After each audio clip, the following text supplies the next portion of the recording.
கேரளாவைச் சேர்ந்தவர் நடிகை ஸ்வேதா மேனன். மலையாளம், ஹிந்தி, தமிழ், தெலுங்கு உள்ளிட்ட பல்வேறு மொழிப்படங்களில் நடித்துள்ளார். தமிழில் சிநேகிதி என்ற திரைப்படத்தில் ஜெயஸ்ரீ என்ற பெயரில் போலீஸ் இன்ஸ்பெக்டராக நடித்திருந்தார். இது தவிர சந்தித்த வேளை, நான் அவனில்லை 2, அரவான், துணை முதல்வர், இணையதளம் உள்ளிட்ட தமிழ் திரைப்படங்களில் நடித்துள்ளார். இவர் கேரளாவில் சிறந்த நடிகைக்காக பல விருதுகளை வாங்கியுள்ளார். தற்போது இவருக்கு 51 வயதாகிறது.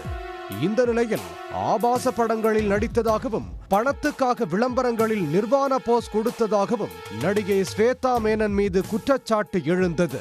ஸ்வேதா மேனன் சில ஆண்டுகளுக்கு முன் நடித்த பாலேரி மாணிக்கம், ரதி நிர்வேதம் உள்ளிட்ட சினிமாக்களின் சில காட்சிகளும் காமசூத்ரா விளம்பரத்தின் ஆபாச காட்சிகளும் சமூக வலைதளங்களில் வெளியாகியிருந்தன.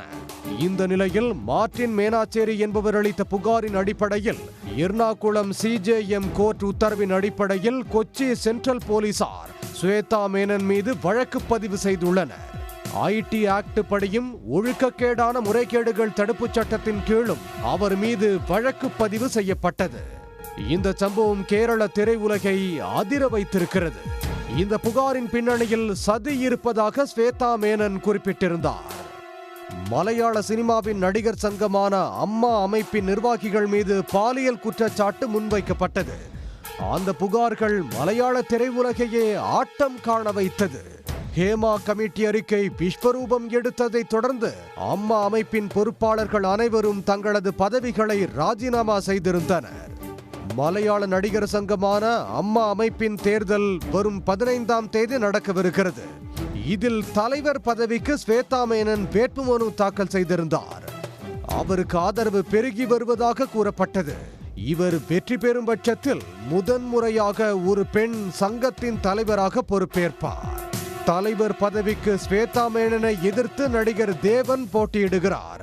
இந்த சூழலில்தான் ஸ்வேதா மேனன் மீது வழக்கு பதிவு செய்யப்பட்டுள்ளது.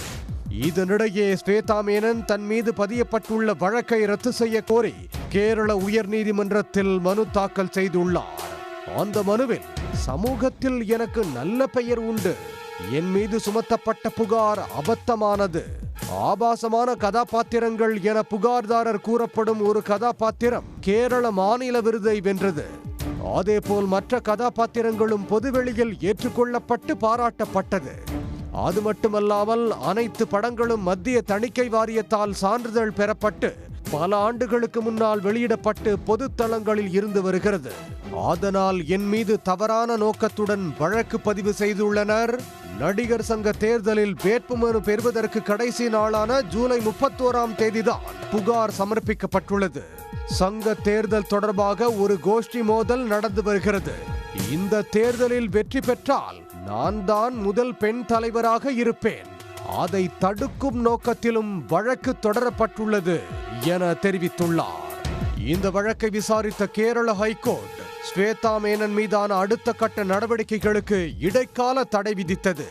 மேலும் இந்த வழக்கு குறித்து புகார்தாரரிடமும் போலீசாரிடமும் ஹைகோர்ட் விளக்கம் கேட்டது. மேலும் எர்ணாகுளம் CJM நீதிமன்றத்திடம் ஹைகோர்ட் அறிக்கை கேட்டுள்ளது. இதற்கிடையே மலையாள சினிமா பிரபலங்கள் மற்றும் அரசியல் தலைவர்கள் நடிகை ஸ்வேதா மேனனுக்கு ஆதரவாக கருத்து தெரிவித்து வருகின்றனர். உடனுக்குடன் செய்திகளை தெரிந்து கொள்ள சன் நியூஸ் பெல் ஐகானை கிளிக் பண்ணுங்க.